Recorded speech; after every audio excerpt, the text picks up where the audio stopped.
cet exercice, il faut voir la colonne de gauche, alors comme étant uniquement une série de multiplications et de divisions. Ici, donc cette multiplication multiplie deux nombres négatifs, donc le résultat est positif, 3 fois 5, 15. Cette multiplication va multiplier un nombre positif avec un nombre négatif, donc le résultat est négatif. Ici, donc c'est un moins, et puis 2 fois 3, 6. Cette division donc s'effectue entre deux nombres qui sont négatifs, donc le résultat est positif. 20 divisé par 5, c'est égal à 4. Ensuite, sur cette colonne, donc nous avons uniquement des additions. Donc alors, on va additionner un nombre négatif et un nombre positif. Donc le plus loin de 0, moins 5, donne le signe du résultat, et il n'y a plus qu'à faire 5 moins 2 pour avoir 3, donc le résultat final, moins 3.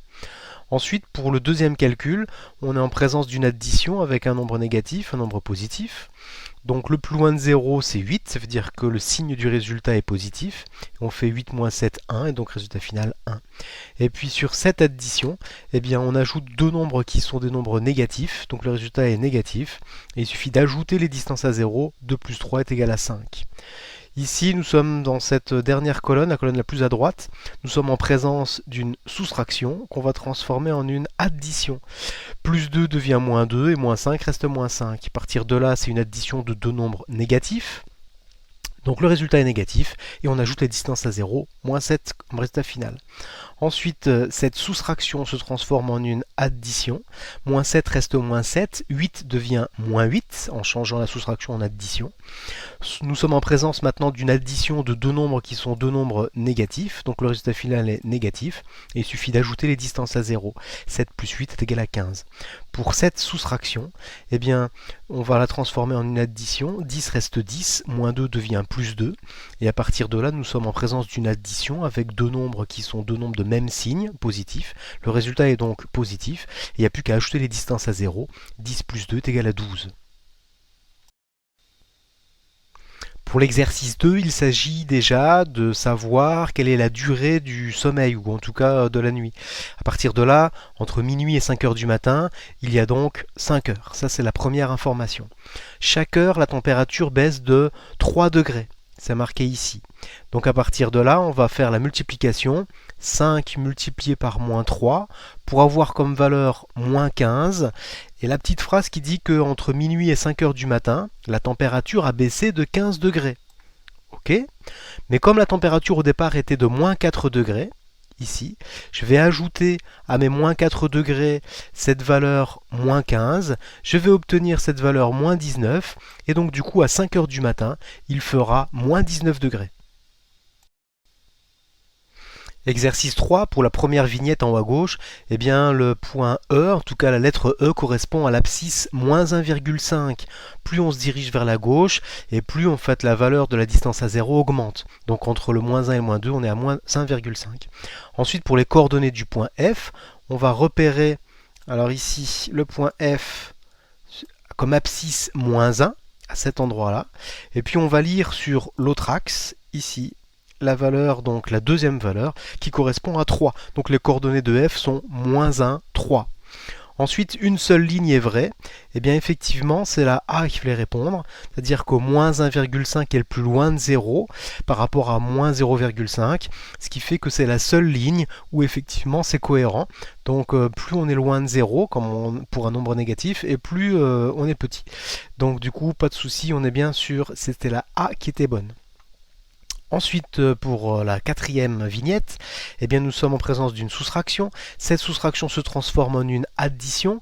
Le nombre moins 5 doit rester moins 5, donc je barre celui-ci déjà. Et puis il me reste deux candidats. Donc la soustraction se transforme en addition, donc le deuxième nombre, plus 3, va devenir moins 3. Donc c'était la réponse A qui était attendue. Pour l'exercice 4, il faut repérer les bonnes informations. Donc on perd 4 points quand on atteint le bleu. Or Cécilia a lancé 3 fléchettes, c'est marqué ici. Et donc elles ont toutes atteint le bleu. Donc ça veut dire qu'on va faire 3 fois la valeur moins 4. On est bien sûr 12, donc Cécilia a maintenant moins 12 points. Pour l'exercice 5, il peut paraître compliqué, mais si on le remplace par un autre, légèrement différent, donc on peut se rendre compte que c'est un exercice qui est facile. La masse d'un ballon est d'environ 2 kg. Quelle est la masse en grammes de 3 ballons. Cet exercice peut être donné à l'école primaire. Donc du coup, si j'ai 2 kg par ballon et que j'ai 3 ballons, c'est bien 6 kg, donc la masse de mes 3 ballons. On fait la même chose. À la place de mettre 2 ballons, on met 2 fois 10 puissance moins 26. Au lieu de dire 3 ballons, on va mettre 3 fois 10 puissance 23. On est donc à multiplier la masse d'un ballon par le nombre de ballons, et donc du coup pour obtenir le résultat. Alors techniquement nous savons le faire en quatrième, donc on va pour ce calcul mettre ensemble le 2 et le 3 pour avoir comme valeur 6, on va mettre ensemble le 10 puissance moins 26 et le 10 puissance 23 pour ensuite utiliser la formule a puissance n multiplié par a puissance m est égal à a puissance n plus m, et à partir de là on obtient 6 fois 10 puissance moins 3. Attention, l'unité est en kilos et on nous demande en grammes. Pour passer des kilos au gramme, il va falloir décaler les virgules de 3 rangs vers la droite, ce qui fait que nous avons une masse qui correspond à 6 grammes. Pour l'exercice 6, je veux impérativement avoir 2,3. À partir de là, c'est 2,3, donc la virgule entre le 2 et 3, je vais devoir la déplacer de 2 rangs vers la droite pour obtenir 230. Donc 2 rangs vers la droite, je multiplie par 10 puissance 2. 2,3 pour obtenir 0,023, il faut que je déplace ma virgule de 2 rangs vers la gauche. Donc 2 rangs vers la gauche, je le multiplie donc par 10 puissance moins 2. 2,3, pour obtenir 2300, il faut que je déplace la virgule de 3 rangs vers la droite. Je vais donc multiplier par 10 puissance 3 pour obtenir 2300. Pour l'exercice 7, ici 2 s'écrit également 2,0. On me demande de déplacer la virgule de 3 rangs vers la gauche. Et donc en déplaçant la virgule de 3 rangs vers la gauche, j'obtiens 0,002. 2,5, la virgule, je dois la déplacer de 2 rangs vers la droite. Et donc 2 rangs vers la droite, on obtient 150. 3, c'est pareil que 3,0. Et donc 3,0, on me demande de déplacer la virgule de 2 rangs vers la gauche. J'obtiens donc 0,03. Pour cet exercice 8, je dois convertir 2 décagrammes en grammes. Les décagrammes, c'est l'unité juste à gauche des grammes. Donc du coup, j'ai qu'à déplacer la virgule un petit cran vers la droite pour obtenir la valeur en grammes, c'est-à-dire 20 grammes. Ici, j'ai 14 cm que je dois décaler, enfin en tout cas que je dois convertir en millimètres. 14 cm, c'est l'unité qui est juste à gauche des millimètres. Les millimètres sont juste à droite des centimètres. Donc j'ai qu'à décaler la virgule d'un cran vers la droite pour obtenir la valeur en millimètres, c'est-à-dire 140 mm. 30 cm, donc je veux les convertir en mètres. Alors les centimètres, juste à gauche il y a les décimètres et juste à gauche il y a les mètres. Il y a donc deux colonnes qui séparent, enfin en tout cas une colonne qui est entre les mètres et les centimètres, et en tout donc il y a 3 colonnes entre mètres et centimètres. Alors pour passer des centimètres au mètre, je vais déplacer ma virgule de 2 rangs vers la gauche.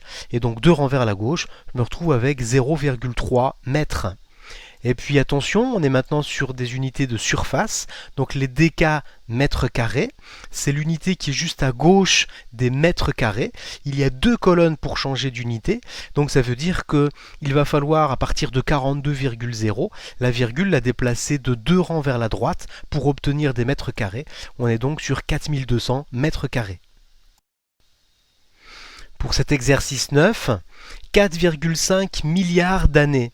Et donc du coup 4,5 milliards d'années est bien compris entre 1 milliard d'années et 1 milliard, ça s'écrit comme ça, c'est-à-dire 10 puissance 9. Et 4,5 milliards d'années, c'est plus petit que 10 milliards d'années. Or 10 milliards d'années, et bien du coup ça s'écrit 10 fois 10 puissance 9, c'est-à-dire 10 puissance 10. Donc l'encadrement que nous demandions, c'est bien 10 puissance 9 à gauche, 10 puissance 10 à droite. Pour la bactérie, qui est de 0,000003 mètres, eh bien elle est comprise entre 0,000,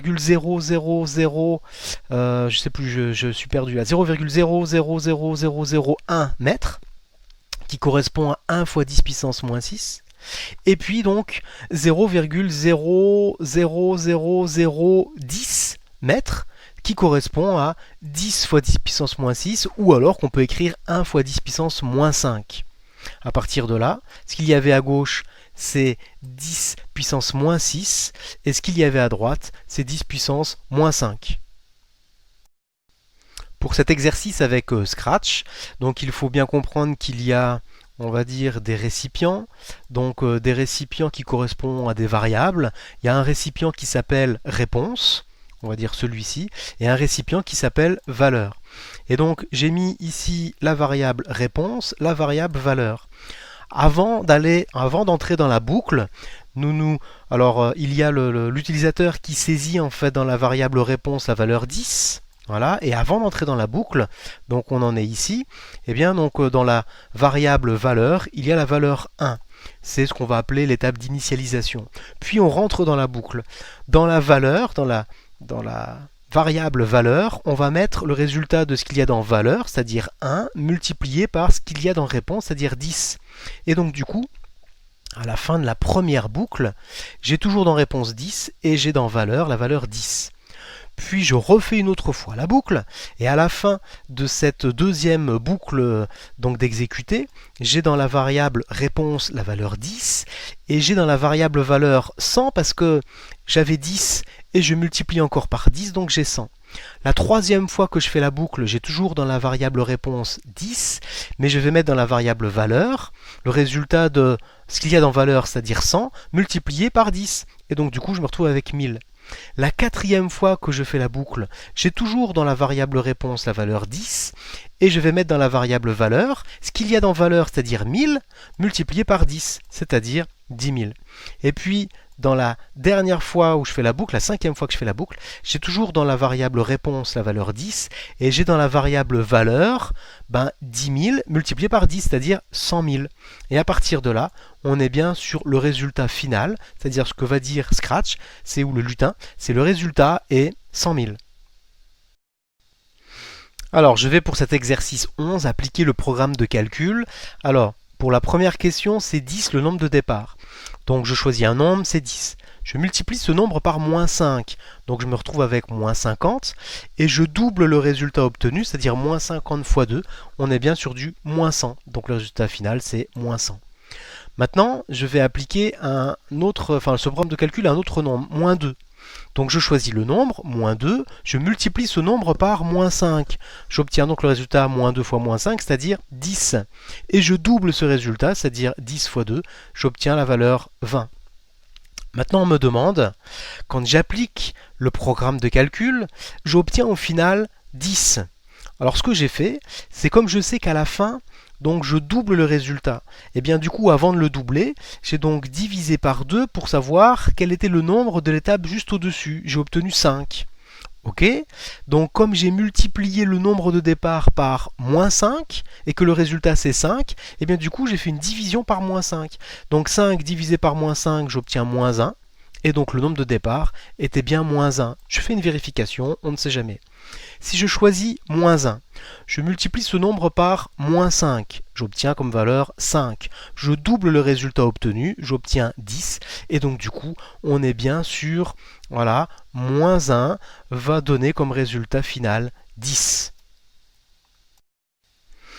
Pour cette tâche complexe, il s'agit toujours de démarrer quelque chose et de surtout en fait ne pas rendre une page blanche. Alors chaque heure, le nombre de bactéries est multiplié par 3.